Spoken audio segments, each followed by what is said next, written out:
महापालिकेतल्या एका पत्रावरनं आता वाद सुरू झालेला आहे।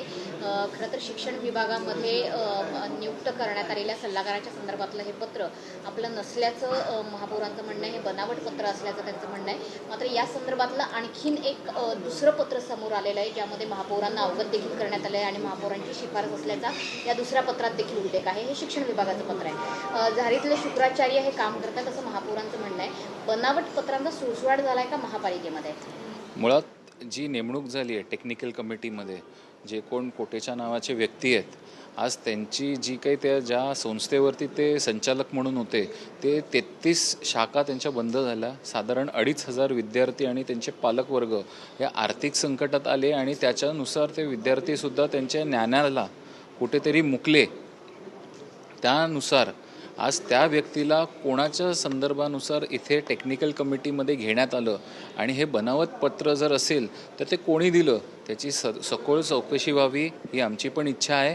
आणि अशी लोक जे ऑलरेडी ऑफिस ऑफ प्रॉफिट्स म्हणून हे पद ग्रहण केलं आहे, अशांना या कमिटीमध्ये स्थान देऊ नये ही शिवसेनेची ही संपूर्ण भूमिका राहील। याच्यात तुम्ही या संदर्भात पत्र देखील लिहिले आणि तुमचं म्हणणं आहे की जर असे कोणत्या नियुक्त्या होत असतील तर जे लोक असतील किंवा जे अधिकारी असतील, जे तज्ज्ञ असतील, त्यांची पहिली चौकशी व्हावी, त्यांची बॅकग्राऊंड तपासला जावं आणि नंतरच अशा कमिट्यांवरती तपासणी नियुक्ती करण्यात यावी। या संदर्भात तुम्ही आयुक्तांशी किंवा महापौरांशी पुन्हा काय बोलणार आहात? साधारण ज्या समितीचे अध्यक्ष आहेत प्राची जांभेकर यांना मी आज सकाळी 2 दिवसापूर्वी पत्र लिहिलं आहे आणि त्याच्यात हे जे व्यक्ती आहेत, ज्या महेश ट्युटोरियल्सचे संचालक आहेत, त्यांच्या विरोधातले जे जे काही पुरावे आहेत तेही सादर केले आहेत। आणि अशा लोकांना बॅकग्राऊंड चेक केल्याशिवाय तुम्ही कमिटीमध्ये घेऊ नये ही एक साधारण भूमिका त्याच्यात मांडली आहे। कारण जेव्हा नगरसेवक होतो त्याचं कॅरेक्टर सर्टिफिकेटपासून इतर सगळे गुन्ह्यांपासून सगळं चेक केलं जातं,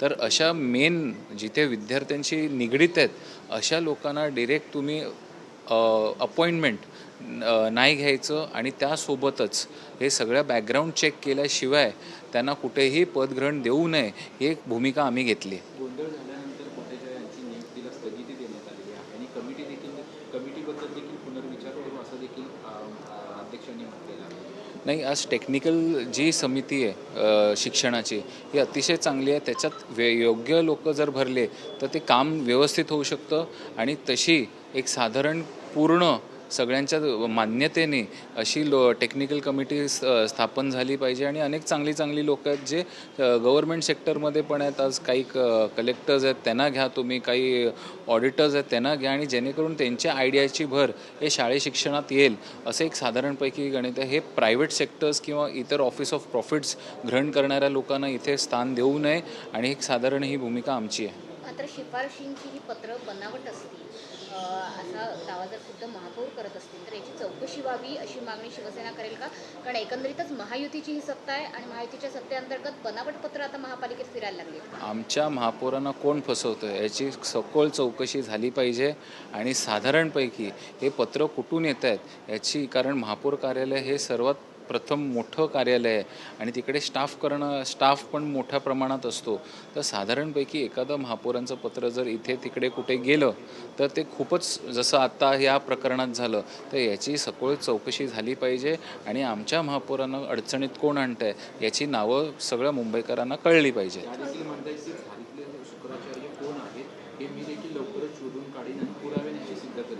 नक्कीच, कारण या बाबतीत जे पत्र आली आहेत ती कोणी केली आहेत, कशी केली आहेत आणि जर इतकी इझी ॲक्सेस असतील फेक लेटर्सला, हा सिरियस ऑफेन्स आहे आणि याबाबतीत चौकशी झाली पाहिजे की कसं होतं हे।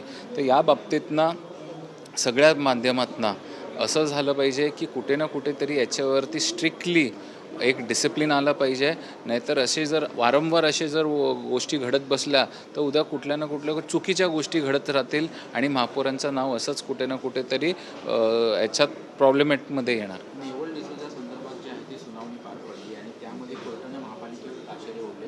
न्यायप्रविष्ट असताना देखील प्रस्ताव कशा पद्धतीने मंजूर केला अशा प्रकारचं त्यांनी सांगितलं आहे आणि पुढील सुनावणी देखील त्यांनी ठेवलेली आहे। तुमची भूमिका काय? आदित्य ठाकरेंनी देखील मोठ्या प्रमाणात टीका केली आहे आणि विशेषतः आयुक्तांवर टिप्पणी केली आहे त्यांनी की आयुक्तांना काय माहिती असतं की नाही, आयुक्त नेमक्या करतायत काय, असा विषय प्रश्न देखील नाही, आज हा प्रश्न हा न्यायालयीन प्रविष्ट आहे। न्यायालयीन प्रविष्ट असताना कुठल्याही विषयावरती साधारण बोलू नये. सन्माननीय न्यायालयाने जो भूमिका मांडली आहे ती भूमिका प्रशासन आणि आम्ही सत्ताधारी म्हणून 100% ते पालन करू आणि पुढे येणाऱ्या 10 तारखेच्या पूर्ण ऑर्डरनंतर ज्याचा काय निर्णय घ्यायचा आहे हे प्रशासन आणि सत्ताधारी म्हणून आम्ही नक्कीच ठरवू. तोपर्यंत याच्यावरती कारण न्यायप्रविष्ट असल्या कारणाने आम्ही काहीच बोलणार नाही. आदित्य ठाकरेंनी देखील आरोप केलेले आहेत की मुंबईमधली मैदानं जी आहेत ती खाजगी विकासकांना दिले जाण्याचा प्रयत्न करतो आणि आम्ही तो थांबवणार आणि रविवारी देखील ते नेवल डिसूजा त्यासोबत इतर मैदानांसंदर्भात आंदोलन करणार. याच्यात ओपन स्पेसेस किंवा कुठलंही गार्डन प्रायव्हेट सेक्टरला देऊ नये अशी कुठलीच पॉलिसी नाही आहे आणि आम्ही करणारसुद्धा नाही की प्रायव्हेट प्लेयर्सना आपण ओपन स्पेसेस किंवा गार्डन देऊ अशी कुठेच आपण पॉलिसी आणली नाही आणि आणणारसुद्धा नाही सत्ताधाऱ्यांकडनं.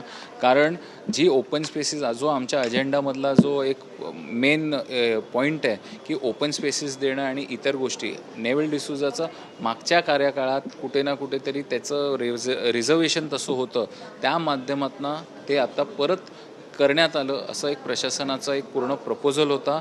इतर प्रपोजलमध्ये गार्डन काढून प्लेग्राऊंड काढून त्याच्यावरती इमारत बांधण्याचं असे कुठलेही प्रपोजल आले नाही आहेत आणि येणार नाही आणि कुठल्याही प्रकारे त्याचं खाजगीकरण होणार नाही ही एक ठाम भूमिका आहे. पण ज्या पद्धतीने कोर्टाने असं म्हटलंय की समन्वय नाही आहे का नगरसेवकांचा आणि आयुक्तांचा, तर खरंच असं कुठे चर्चा आहे का किंवा असं कुठे दिसतंय का आयुक्तांचा आणि नगरसेवकांचा समन्वय नाही असं? नाही 100% समन्वय आहे.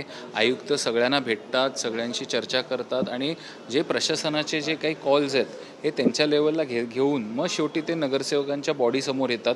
तर ही माध्यमातून हे दोन्ही ज्या बॉडीज आहेत मग सुधार समिती असो स्थायी समिती असो किंवा जनरल बॉडी असो आणि प्रशासन असो दोघांचं समन्वय आहे म्हणून या गोष्टी नीटपणे घडत आहेत.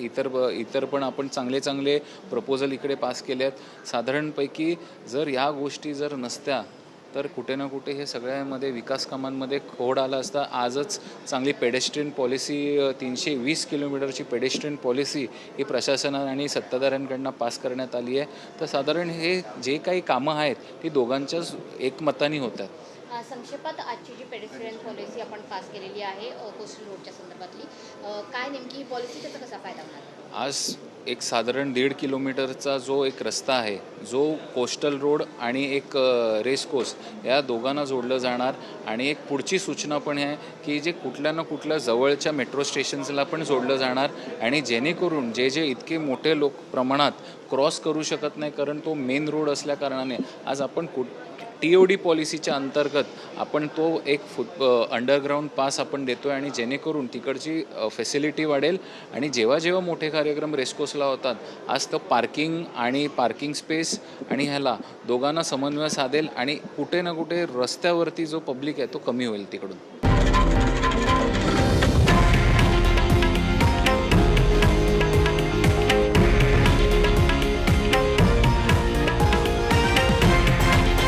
हे आहे देशातील नंबर 1 न्यूज नेटवर्क आणि आपण पाहत आहात TV9 मराठी, एकमेव.